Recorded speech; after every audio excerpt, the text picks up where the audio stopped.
আসসালামু আলাইকুম। আজ 14 জুন 2026 রোববার। শুরু করছি চেঞ্জ টিভি প্রতিদিনের গল্প অনুষ্ঠান। দর্শক, আপনাদের সঙ্গে রয়েছি আমি মাহির দাইয়ান। শুরুতেই সংবাদ শিরোনাম। ভারতের রংপুর দখলের চাঞ্চল্যকর পরিকল্পনা ফাঁস। ইসলামী ব্যাংক নিয়ে যে সিদ্ধান্ত নিল বাংলাদেশ ব্যাংক। চুক্তির দ্বারপ্রান্তে ইরান যুক্তরাষ্ট্র, যা ঘটতে যাচ্ছে। শুনছিলেন শিরোনাম, এবার বিস্তারিত। শুরুতেই বিশেষ রিপোর্ট। বাংলাদেশের রংপুর অঞ্চলকে দখল করে নিয়ে ভারতীয় শিলিগুড়ি চিকেন নেককে অন্তত 150 কিলোমিটার চওড়া করতে সুবিশাল পরিকল্পনা নিয়ে আগাচ্ছে দিল্লি। চিকেন নেককে সবচেয়ে সরু জায়গা হচ্ছে 20 থেকে 22 কিলোমিটার। এই পরিকল্পনা বাস্তবায়নে আন্তর্জাতিক সমর্থন আদায়ে অব্যাহতভাবে বাংলাদেশ বিরোধী অপপ্রচার চলছে। বয়ানের পর বয়ান তৈরিতে অত্যন্ত সিদ্ধহস্ত ভারতের 3 জন প্রতিরক্ষা কৌশলবিদ, রাষ্ট্রদূত ও সিনিয়র সাংবাদিক অব্যাহতভাবে বাংলাদেশের সার্বভৌমত্ব বিরোধী প্রচারণা সর্বস্ব প্রবন্ধ রচনা করে যাচ্ছেন। বাংলাদেশের তরফ থেকে এর কোনো প্রতিবাদ আজ পর্যন্ত দেখা যায়নি। ওই 3 জন ভারতীয় হচ্ছেন নয়াদিল্লির সেন্টার ফর পলিসি রিসার্চের সিনিয়র ফেলো ভারত কার্নাড, রাষ্ট্রদূত জয়দীপ মজুমদার ও সাংবাদিক আর জগন্নাথন। তাদের লেখার সূত্র ধরেই বাংলাদেশে পুশিন, শেখ হাসিনার নেতৃত্বে প্রবাসী সরকার গঠন ও আওয়ামী লীগকে পুনর্বাসনের নানা জল্পনা চলছে। এই 3 ভারতীয়র লেখার মূল মর্মবাণী হচ্ছে, বাংলাদেশের রংপুর, চট্টগ্রাম, সিলেটের বেশ কিছু অংশ দখল করে নিতে হবে। কানাডার লুইজিয়ানা যেমন যুক্তরাষ্ট্র কিনে নিয়েছিল, প্রয়োজনে রংপুরকে বাংলাদেশকে $20 বিলিয়ন খরচ দিয়ে কিনে নিতে হবে। বাংলাদেশ রাজি না হলে প্রয়োজনে সামরিক অভিযান চালিয়ে রংপুর অঞ্চল দখল করে নিতে হবে। শিলিগুড়ি চিকেন নেকে ইতিমধ্যে সামরিক স্থাপনা ও ভূগর্ভস্থ রেলপথ নির্মাণের কাজ শুরু করেছে ভারত। বিপরীতে বাংলাদেশের রাজনীতি ও কূটনৈতিক অঙ্গনে এসব বিষয় নিয়ে সরব ও সোচ্চার হওয়া তো দূরের কথা, উট পাখির মতো বালুতে মুখ গুজে রাখার আত্মবিধ্বংসী এক নীরবতা লক্ষ্য করা যাচ্ছে। আন্তর্জাতিক বিশ্বে বাংলাদেশের সার্বভৌমত্ব বিরোধী এমন ভয়ঙ্কর অপপ্রচারের পাল্টা কোনো ব্যবস্থা নেওয়া হয়নি। কার্যত হাসিনার পতনের পর থেকে ভারত অব্যাহতভাবে বাংলাদেশের বিরুদ্ধে এ ধরনের অপপ্রচার চালিয়ে এলেও এখন পরিকল্পনার অংশবিশেষ বাস্তবায়ন দৃশ্যমান হয়ে উঠছে। সীমান্তে পুশিন, সামরিক স্থাপনা নির্মাণ, বাংলাদেশে অস্থিতিশীল পরিবেশ তৈরি, সেসব পরিকল্পনার ধারাবাহিকতা হিসেবে দেখা যাচ্ছে। ভারতের জাতীয় নিরাপত্তা উপদেষ্টা বোর্ড এবং পারমাণবিক মতবাদেও খসড়া প্রণয়নকারী দলের সদস্য ছিলেন ভারত কার্নাড। ভারত কার্নাডের প্রবন্ধের শিরোনাম হচ্ছে, শিলিগুড়ি করিডর প্রশস্ত করুন, বাংলাদেশের রংপুর বিভাগ সংযুক্ত করুন। কোনো রাখঢাক না রেখেই তিনি বলছেন, বাংলাদেশ আবারও উত্তপ্ত এবং সেখানকার অভ্যন্তরীণ পরিস্থিতি এমন দিকে মোড় নিচ্ছে যে শুধু বাংলাদেশের এই উত্তপ্ত পরিস্থিতি চিরতরে সমাধান করতেই নয়, বরং ভারতের ভূখণ্ডগত অখণ্ডতার জন্য হুমকিস্বরূপ একটি ভূকৌশলগত সমস্যার অবসান ঘটাতেও ভারতের হস্তক্ষেপ অপরিহার্য হয়ে উঠতে পারে। ভারত তার পূর্বাঞ্চলে এমন একটি দেশকে আর সহ্য করতে পারে না এবং করা উচিত নয়, যে দেশটি চীনের সামরিক প্রক্সি এবং চরমপন্থী ইসলামপন্থী ঘাঁটি হয়ে ওঠার হুমকি দিচ্ছে। বৈরী মনোভাবাপন্ন ঢাকা পরিস্থিতিকে কঠিন করে তোলায় সম্ভবত ডকলা এবং শিলিগুড়ি করিডোরের মধ্যে ভারতীয় সেনাবাহিনীর 33তম কোর উভয় দিক থেকে চাপের মুখে পড়তে পারে। ভারতের জন্য এখন সময় এসেছে বাংলাদেশের উত্তরাঞ্চলীয় রংপুর বিভাগকে সামরিকভাবে বিচ্ছিন্ন করে ফেলার, যার মাধ্যমে পশ্চিম পূর্ব বালুরঘাট গাইবান্ধার রেখা বরাবর সীমান্তকে মোটামুটিভাবে সোজা ও যৌক্তিক করা যাবে। ভারত কার্নাডের খায়েশ হচ্ছে, শিলিগুড়ি চিকেন নেক করিডোরটি প্রশস্ত করা ভারতের জাতীয় নিরাপত্তার জন্য অপরিহার্য, বিশেষ করে যখন বাংলাদেশ চীনের সাথে সামরিক আঁতাত করছে। তিনি পথ বাতলে দিয়ে বলেছেন, রংপুর ডিভিশনকে আসামের অন্তর্ভুক্ত করলে করিডোর থেকে মাত্র 30 কিলোমিটার চড়াইয়ে অবস্থিত ভারত, ভুটান ও চীনের ডকলা ত্রিসংযোগ স্থলে ঘাঁটি গেড়ে থাকা চীনা PL এর মোকাবেলা করার ক্ষেত্রে ভারতের ভুলের সুযোগ বেড়ে যাবে। বাংলাদেশ চীন সামরিক জোটকে প্রতিহত করার জন্য ঢাকাকে 16,185 বর্গ কিলোমিটার আয়তনের রংপুর অঞ্চলকে শান্তিপূর্ণ হস্তান্তরের আলোচনায় প্ররোচিত করা। তার মানে বাংলাদেশে রংপুরের উল্লিখিত অংশটি 10 থেকে 20 বিলিয়ন ডলারে সরাসরি কিনে নিতে পারলে দেশটির 104 বিলিয়ন ডলারের বকেয়া বিদেশি ঋণ সমস্যাও লাঘব হবে। তা করতে ব্যর্থ হলে ঢাকাকে একটি চুক্তির মাধ্যমে চূড়ান্ত ও বলবৎযোগ্য নিশ্চয়তা দিতে হবে যে দেশটি কোনো অবস্থাতেই চীনের সাথে কৌশলগত জোট তৈরি করবে না বা সামরিকভাবে একযোগে কাজ করবে না। ঢাকা তা না মানলে সরাসরি সামরিক অভিযান চালিয়ে তা দখলে নেয়ার পরামর্শ দিয়েছেন ভারত কার্নাড। এখানেই শেষ নয়, ভারত কার্নাডের আরেক প্রস্তাব হচ্ছে দক্ষিণ ত্রিপুরা থেকে বঙ্গোপসাগরের জলরাশি পর্যন্ত 28 কিলোমিটার দীর্ঘ চট্টগ্রাম করিডোর। রংপুর হারিয়ে যদি ঢাকা যে কোনো কঠোর প্রতিক্রিয়া দেখায় তাহলে চট্টগ্রাম করিডোরকেও সংযুক্ত করতে হবে। ভারত সরকার, আসাম রাজ্য সরকার এবং তাদের সংস্থাগুলোর উচিত প্রতিপক্ষের সাথে ষড়যন্ত্রকারী এক বিদ্বেষী বাংলাদেশের দ্বারা ভারতের উত্তর পূর্বাঞ্চলের জন্য সৃষ্ট কৌশলগত দুর্বলতা সম্পর্কে ক্রমাগত প্রচার চালিয়ে যাওয়া, যাতে ভূখণ্ডগত পুনর্বিন্যাস বাস্তবায়নের জন্য চূড়ান্ত পদক্ষেপ গ্রহণের একটি বৈধ ও বাস্তবসম্মত যুক্তি পাওয়া যায়। এবার মধ্যপ্রাচ্যের খবর। ইরানের সীমান্ত নিরাপত্তা বর্তমানে সর্বোচ্চ পর্যায়ে রয়েছে বলে জানিয়েছেন দেশটির সীমান্তরক্ষী বাহিনীর commander brigadier general Ali Akbar জাভিদান। তিনি বলেছেন, বিশেষ করে পশ্চিম সীমান্তে বাহিনী পূর্ণাঙ্গ অপারেশনাল প্রস্তুতিতে রয়েছে এবং আসন্ন আরবাইন উৎসব উপলক্ষে প্রয়োজনীয় সব ব্যবস্থা নেওয়া হয়েছে। রোববার সকালে কেরমানশাহ প্রদেশের সীমান্ত এলাকা পরিদর্শনকালে তিনি এ কথা বলেন। জাভিদান জানান, ইরানের পশ্চিম সীমান্তে সীমান্তরক্ষী বাহিনী সর্বোচ্চ সতর্ক অবস্থানে রয়েছে। সেনাবাহিনী ও অন্যান্য সশস্ত্র বাহিনীর সহযোগিতায় সীমান্ত নিরাপত্তা সর্বোত্তমভাবে নিশ্চিত করা হয়েছে। তিনি সীমান্ত এলাকায় নিরাপত্তা বজায় রাখতে সেনাবাহিনী, ইসলামী বিপ্লবী গার্ড বাহিনী IRGC এবং স্থানীয় বাসিন্দাদের ভূমিকার প্রশংসা করেন। তার মতে, সীমান্ত অঞ্চলের জনগণ টেকসই নিরাপত্তার প্রতিষ্ঠার ক্ষেত্রে গুরুত্বপূর্ণ সম্পদ হিসেবে কাজ করছে। সন্ত্রাসী হুমকি মোকাবেলার বিষয়ে কঠোর অবস্থানের কথা জানিয়ে তিনি বলেন, সীমান্তরক্ষী বাহিনী সর্বোচ্চ সতর্কতার সঙ্গে দায়িত্ব পালন করছে। কোনো সন্ত্রাসী গোষ্ঠী বা নিরাপত্তা বিঘ্নকারী উপাদান সীমান্ত এলাকায় তৎপরতা চালানোর চেষ্টা করলে তাদের বিরুদ্ধে কঠোর ও প্রতিরোধমূলক ব্যবস্থা নেওয়া হবে। তিনি আরও বলেন, প্রতিবেশী দেশগুলোর সঙ্গে, বিশেষ করে ইরাকের সঙ্গে সীমান্ত সহযোগিতা ইতিবাচক পর্যায়ে রয়েছে। যৌথ সীমান্ত ব্যবস্থাপনা, গোয়েন্দা তথ্য বিনিময় এবং নিরাপত্তা সমন্বয় সীমান্ত এলাকায় স্থিতিশীলতা বজায় রাখতে গুরুত্বপূর্ণ ভূমিকা রাখছে। যুক্তরাষ্ট্র ও ইসরায়েলের সঙ্গে যুদ্ধ বন্ধে চুক্তি চূড়ান্ত করতে ইরানে পৌঁছেছেন কাতারের প্রতিনিধি দল। মার্কিন প্রেসিডেন্ট ডোনাল্ড ট্রাম্পের চুক্তি স্বাক্ষর নিয়ে আশাবাদের পর এ তথ্য সামনে এসেছে। সংশ্লিষ্ট সূত্রের বরাতে বার্তা সংস্থা রয়টার্স এ তথ্য জানিয়েছে। রোববারের মধ্যে একটি চূড়ান্ত স্বাক্ষরিত হতে পারে বলে আশা প্রকাশ করেছেন ওয়াশিংটন এবং ইসলামাবাদ। দুপক্ষের আশাবাদের মধ্যে এমন খবর স্বস্তির বার্তা নিয়ে এসেছে। চুক্তিটি স্বাক্ষরিত হলে দীর্ঘ প্রায় 4 মাসের সংঘাত ও অর্থনৈতিক অস্থিরতার অবসান ঘটবে।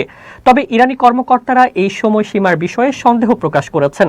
পাশাপাশি ইরানের কট্টরপন্থীরা আলোচনার শর্তগুলোর ব্যাপারে তীব্র বিরোধিতা করেছেন। এদিকে ইরানের সঙ্গে আজ রোববার যুক্তরাষ্ট্রের চুক্তি সই হবে বলে দাবি করেছেন দেশটির প্রেসিডেন্ট ডোনাল্ড ট্রাম্প। তবে ইরানের ইসলামিক বিপ্লবী গার্ড এ ব্যাপারে ভিন্ন বার্তা দিয়েছে। তারা বলেছে, এখনও সমঝোতা স্মারকটি চূড়ান্ত হয়নি বলে জানিয়েছেন ইরানি আলোচকরা, কিন্তু ট্রাম্পের অস্বাভাবিকভাবে চুক্তি সইয়ের জন্য চাপ দিচ্ছেন। বিপ্লবী গার্ড বলেছে, আজ 14 জুন ট্রাম্পের জন্মদিন। তিনি হয়তো তার জন্মদিনে চুক্তি করে এটিকে একটি প্রচারণা হিসেবে ব্যবহার করার পরিকল্পনা করছেন। গতকাল শনিবার সামাজিক যোগাযোগ মাধ্যম ট্রুথ সোশ্যালে একটি পোস্ট করেন ট্রাম্প। সেখানে প্রথমে তিনি সাবেক প্রেসিডেন্ট বারাক ওবামার সমালোচনা করেন। ট্রাম্প বলেন, ওবামার শাসনামলে 2015 সালে ইরানের সঙ্গে পারমাণবিক চুক্তি হয়েছিল, কিন্তু ওই চুক্তির মাধ্যমে ইরানকে পারমাণবিক অস্ত্র তৈরির সুযোগ দেওয়া হয়েছিল, কিন্তু তিনি সেটি থামিয়েছেন এবং ইরান এখন আর অস্ত্র তৈরি করতে চায় না।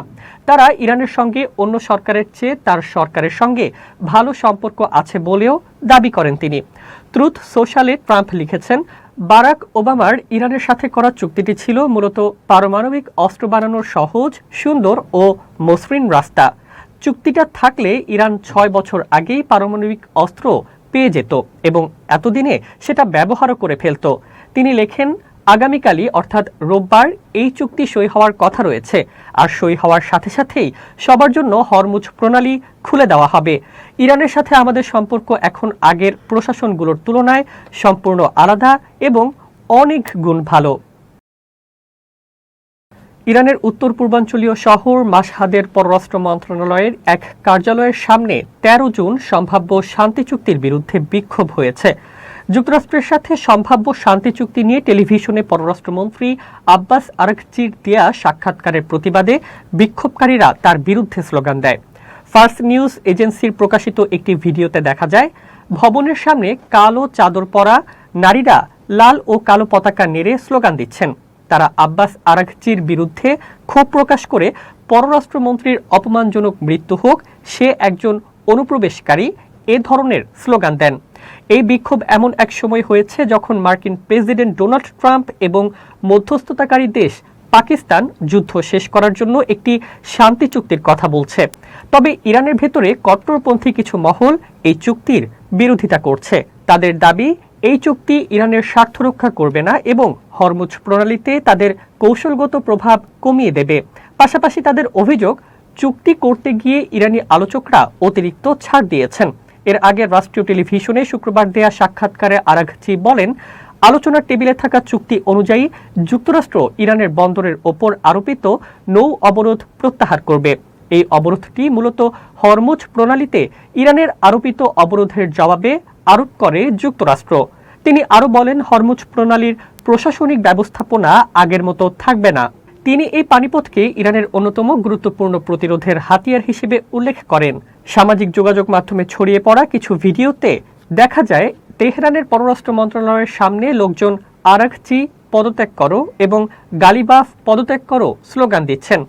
বাঘের গালিবাফ ইরানের পার্লামেন্ট স্পিকার এবং প্রধান আলোচক হিসেবে পরিচিত। মার্কিন প্রেসিডেন্ট ডোনাল্ড ট্রাম্প এবং মধ্যস্থতাকারী পাকিস্তান শনিবার জানায়, যুদ্ধ শেষ করার জন্য প্রস্তাবিত চুক্তিটি রোববারই স্বাক্ষর হতে পারে। তবে তেহরান এ বিষয়ে সময়সূচি নিয়ে তুলনামূলকভাবে সতর্ক অবস্থান নিয়েছে এবং নিশ্চিতভাবে কোনো তারিখ ঘোষণা করেনি। এবার দেশের খবর।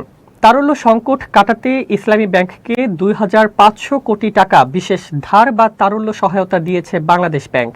রোববার কেন্দ্রীয় ব্যাংক এই অর্থ ছাড় করে। ঈদের পর থেকেই ইসলামী ব্যাংকের নতুন চেয়ারম্যান নিয়োগকে কেন্দ্র করে অস্থিরতা শুরু হয়। তার নিয়োগের বিরোধিতা করে সচেতন গ্রাহক ফোরামের ব্যানারে টানা কর্মসূচি পালন করছেন আন্দোলনকারীরা। এতে ব্যাংকটিতে বিপুল সংখ্যক গ্রাহক তাদের আমানত তুলে নেন। ফলে তারল্য সংকট দেখা দেয় এবং অনেক গ্রাহককে চাহিদা অনুযায়ী অর্থ দিতে ব্যর্থ হয় ব্যাংকটি। পাশাপাশি কেন্দ্রীয় ব্যাংকের নির্ধারিত CRRও রাখতে পারেনি। এ অবস্থায় গত সপ্তাহে ইসলামী ব্যাংক ১০,০০০ কোটি টাকার তারল্য সহায়তা চেয়ে বাংলাদেশ ব্যাংকের কাছে আবেদন করে। এরই অংশ হিসেবে প্রাথমিকভাবে ২৫০০ কোটি টাকা সহায়তা দেওয়া হলো। এর আগে বাজেট পরবর্তী সংবাদ সম্মেলনে বাংলাদেশ ব্যাংকের গভর্নর ইঙ্গিত দিয়েছিলেন যে ইসলামী ব্যাংকের তারল্য সংকট দ্রুত সমাধান করা হবে এবং আমানতকারীদের অর্থ উত্তোলনে কোনো সমস্যা হবে না। কেন্দ্রীয় ব্যাংক আশা করছে এই সহায়তার ফলে ইসলামী ব্যাংকের চলমান সংকট দ্রুত স্বাভাবিক অবস্থায় ফিরে আসবে। এবার দেশের বাইরের আরও খবর। আগামী ১৫ জুন থেকে বাংলাদেশে শুধুমাত্র ৪০ মেগাওয়াট বিদ্যুৎ রপ্তানি করবে নেপাল। যদিও ৬০ মেগাওয়াট বিদ্যুৎ রপ্তানির কথা ছিল, কিন্তু ভারতের অনুমোদন না মেলায় এই বাড়তি বিদ্যুৎ ঢাকায় আসছে না। দেশটির জ্বালানি কর্মকর্তাদের বরাতে এ তথ্য জানিয়েছে সংবাদ মাধ্যম কাঠমান্ডু পোস্ট। তারা বলেছেন, ভারতের কেন্দ্রীয় বিদ্যুৎ কর্তৃপক্ষ বিদ্যুৎ পরিবহন লাইনের সক্ষমতার সীমাবদ্ধতার কারণ দেখিয়ে অনুমোদন স্থগিত করে দিয়েছে। এই কর্মকর্তারা আরও জানিয়েছেন, নতুন একটি সংশোধিত ত্রিপক্ষীয় চুক্তি নেপাল ভারতের জ্বালানি বিভাগের সচিব পর্যায়ের যৌথ স্টিয়ারিং কমিটির সিদ্ধান্ত সহ আরও কিছু বিষয় এখনও সম্পূর্ণ করা বাকি। বর্ষা মৌসুমে নেপাল তার বাড়তি বিদ্যুৎ বাংলাদেশ ও ভারতে রপ্তানি করে। অপরদিকে শীতকালে ভারত থেকে তারা উল্টো বিদ্যুৎ আমদানি করে। ২০২৫ সালের ২৭ নভেম্বর ঢাকায় নেপাল ভারতের সচিব পর্যায়ের কমিটির একটি বৈঠক হয়, যেখানে বাংলাদেশে ৪০ মেগাওয়াট বিদ্যুৎ রপ্তানির বিদ্যমান চুক্তির বাইরে আরও ২০ মেগাওয়াট বিদ্যুৎ রপ্তানির চুক্তি হয়। এছাড়া ওই বৈঠকে সংশ্লিষ্ট বিষয়টির অন্যান্য কাজ সম্পন্ন করার ব্যাপারেও সবাই একমত হয়।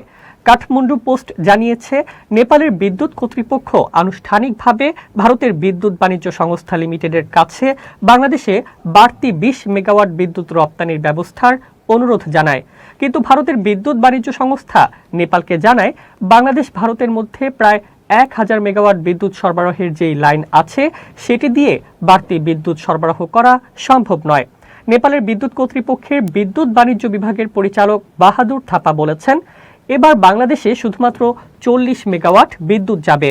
যদিও বাড়তি ২০ মেগাওয়াট বিদ্যুৎ রপ্তানির ত্রিপক্ষীয় চুক্তিটি সম্পন্ন হয়নি, কিন্তু আগের ৪০ মেগাওয়াটের মতো আমরা ভারতে বিদ্যুৎ বাণিজ্য সংস্থার মাধ্যমে এই বাড়তি বিদ্যুৎ রপ্তানির উদ্যোগ নিয়েছিলাম। কিন্তু তারা জানায় বাড়তি ২০ মেগাওয়াট বিদ্যুৎ রপ্তানির মতো সক্ষমতা তাদের নেই। এখন বাংলাদেশে বাড়তি এই বিদ্যুৎ রপ্তানি নিয়ে নেপাল ও ভারতকে আবারও আলোচনায় বসতে হবে। কিন্তু এ আলোচনা কবে হবে সেটি এখনো ঠিক হয়নি। ২০২৪ সালের জানুয়ারিতে ভারতের লাইন ব্যবহার করে বাংলাদেশে নেপালের বিদ্যুৎ রপ্তানির ব্যাপারে চুক্তি হয়। ওই বছরের ১৫ নভেম্বর প্রথমবার দেশটি বাংলাদেশে বিদ্যুৎ পাঠায়। ওই দিন ১২ ঘন্টা তারা বাংলাদেশে বিদ্যুৎ সরবরাহ করে। নেপালের বিদ্যুৎ ঢালকেবার মুজাফফরপুর ৪০০ কেভি ট্রান্সমিশন লাইন দিয়ে প্রথমে ভারতে যায়, এরপর বহরমপুর ভেড়ামারা ৪০০ কেভি লাইন দিয়ে বাংলাদেশে প্রবেশ করে। দর্শক, এবার খুব জরুরি ১ মিনিট জানাচ্ছেন ইউনেস্কো ক্লাব জার্নালিজম অ্যাওয়ার্ড বিজয়ী আমিরুল মোমিনিন মানিক। খুব জরুরি ১ মিনিটে প্রত্যেককে আমন্ত্রণ। আমরা কেন ব্যর্থ হই জানেন? যখনের কাজ তখন আমরা করতে পারি না, যখন ঘুমানোর কাজ তখন আমরা ঘুমাতে পারি না, যখন আবার ওঠার প্রয়োজন তখন উঠতে পারি না, যখন খাবারের কথা তখন খাই না। এই যে অনিয়ম, এখান থেকে বাঁচতে হলে আপনার প্রথম একটা কাজ করতে হবে, সেটা হচ্ছে নিশ্চিন্তে ঘুমোতে হবে। আপনি যদি দিনের ব্যস্ততা শেষ করে রাত ১০টা, ১১টা, ১২টার মধ্যে ঘুমিয়ে যেতে পারেন এবং আগামী দিনের কোনো ধরনের চিন্তা করবেন না, তখন প্রয়োজন আপনার নিশ্চিন্তে ঘুম। সেই ঘুমটা যদি আপনার ভালোভাবে হয়, যথাযথ হয়, সকালে উঠে দেখবেন আপনি ঝরঝরে সারাদিন আপনি আপনার পরিকল্পনা বাস্তবায়ন করতে পারবেন।